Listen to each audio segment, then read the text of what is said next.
Hello guys, Ninong Strong here. Sa mga nagtataka kung bakit walang live selling si Ninong ngayong past November at saka December, ito po yung dahilan guys.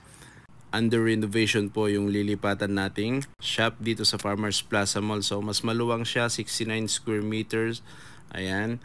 So kami na lang din ang gumawa dito kasi hindi namin kaya yung kontrata nila na baka abutin kami ng 1M dito. Kaya yan, umakyat ako agad ng Baguio para sunduin ng ating karpintero. Ayan yung gagawa ng ating mga showcase at saka mga rack. Ayan, inimport ko pa yan sa Baguio guys para at least makatipid tayo. At ayan na guys, nagpipintura ng aking mahal na asawa. Kami na lang talaga gumawa dito guys. Okay, at saka naka-ready na rin yung mga plywood para sa ating mga rack at saka showcase. Ayan, tulong-tulong kami dito guys, lahat ng mga staff. Hindi naman lahat, actually yung mga boys lang. Ayan, so ayan yung ating accounting, si paring Israel. Sinasama niya si Desmar. Ayan si Desmar kasi sila yung in charge sa mga electrical. Siya nga pala si Desmar, electrical engineer yan. Kaya nakatipid tayo sa electrical. Tsaka si Bilas, yan yung sinundo natin sa Baguio para gumawa ng mga rack at saka showcase. So marami pang gagawin, mga partition para sa office. Ito naman yung mismong shop natin. So maluwang-luwang siya guys. At syempre para hindi ako mawala sa eksena, ayan, kunyari anong tawag dyan? Nagmamasilya tayo ng skim coat. Okay, so next na namin gagawin, ayan, chinek na namin yung plan kung ano yung mga dapat sukat ng mga rack, showcase. Ito nga pala yung ating gagayahin, pero hindi naman actually ganon. So bumili na rin kami ng table saw para sa pagkat ng mga plywood. At ayan si Mang Jun, siya ang gagawa ng CCTV. Ayan, so tulong-tulong kami dito guys para makatipid kasi napakalaki yung aabutin nito pag pinakontrata namin to. So nag-decide kami, kaming mga millennials gadget, na kami na lang gagawa. Ayan, so start na lang cutting ng mga plywood. Dami niyan, kakat na namin sa mga size niyan guys, gamit yung table saw na binili namin para at least makat na lahat at ready na para i-assemble. So gabi lang pwede mag-cut guys kasi maingay sa loob ng mall. Bawal magtrabaho pag maingay pag umaga. So kailangan alas 10 pag sarado na yung mall, dun lang pwede makapagtrabaho para sa mga maiingay na makina. Ayan, so lahat yan ikakat na namin para kinabukasan mag-assemble na lang kami hanggang maubos yung plywood na yan. Grabe ang alikabok. So nakamas na kami ng panyo dyan. Hindi ko akalain ganun pala ka dami yung alikabok. So may linagay kaming vacuum sa taas para at least ma-minimize yung alikabok niyan. Ayan, so patapos na, pinas forward ko na lang para hindi mahaba-haba yung video. Ayan, labas na ako dyan. So sobrang alikabok talaga sa loob. Grabe. Ayan, so after that, kinat din rin namin yung kinabukasan, kinat na rin namin yung mga haba ng mga plywood para at least minsanan na lahat at ready to assemble na. Ayan, kunyari nagsusukat ako dyan guys, pero keme-keme lang yan. Hindi, para sa guide yan sa fluted wall kung hanggang saan yung abutin ng rack. Okay,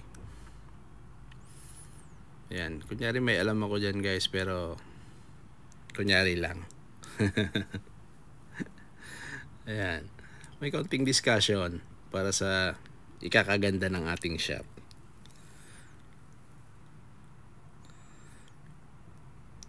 At ito na nga, syempre pag na-assemble na guys, kailangan kasi ma-apply ng fire retardant. So required yan ng mall para sa mga gumagamit ng wood.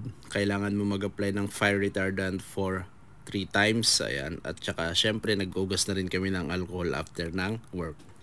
So tuloy na naman, na-assemble na namin yung mga rack. At syempre ayan na naman si Mrs. Katulong namin, araw-araw yan. So hindi ko alam kung anong ginagawa niyan.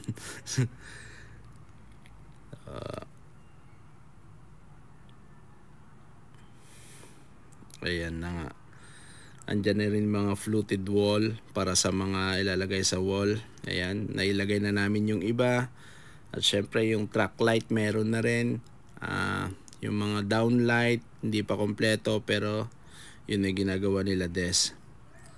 So ayan na yung ating fluted wall. At syempre eto na yung ating showcase guys. Ayan, nagtry muna kami ng isa para sa showcase para ma-check kung maganda. Ayan. So far okay naman siya guys. Yung sa design, ginahin lang namin yung mga ibang design. Ayan. So treat pa rin ng fire retardant sa mga wood. Ayan. So ayan na, nagawa na namin yung showcase, i-assemble na lang. At ito na nga yung ating showcase. Ayan, glass na lang ang kulang guys, tsaka pintura yung final coating nya. Pero ayan na yung design ng ating showcase. Okay, parang roller lang siya. At kagandahan niyan, naka 45 degrees yung mga phone pag dinisplay. Ayan, so bali 6 yan na showcase para sa ating mga displayan ng phone. Ayan. Buti na lang nakalibre kami ng counter. Dati na yan dyan guys, pero buti bumagay dyan sa ating counter. Ginamit na lang din namin. Okay, pinaiwan ko na sa may-ari yun para gamitin na lang natin. So ayan. Ayan, nililihan na ni Mrs. Ayan, nililihan na namin para apply ng pintura ang ating mga rack at showcase. At to the rescue naman si Father. Ayan pala yung tatay ko. Very supportive yan guys. Galing pa yung probinsya para sila mag-install ng glass and aluminum. Actually walang aluminum yan, so glass lang. So tinawag ko pa sila sa probinsya para sila mag-install. Para syempre makatipid tayo. Ayan ang aking tatay. Napaka-supportive niyan. So ito na nga. Nalagay na namin yung mga glass. Ayan, para medyo elegante naman. Glass ang top, sides, at saka dun sa harap glass din. So ayan yung kanyang assistant, si Benji. Napakagaling yan gumawa guys. Napakalinis ng mga silicone pag yan yung gumawa. Hindi kalat-kalat. So ayan po yung nilagay nilang glass. So ito na ang final na showcase natin. Ayan, nilagayan na namin ng floated wall. Ang tawag dito, floated panel pala. Ayan, WPC floated panel sa kanyang side para maging bongga naman ang ating showcase. Ayan, napinturahan na natin yung mga rack.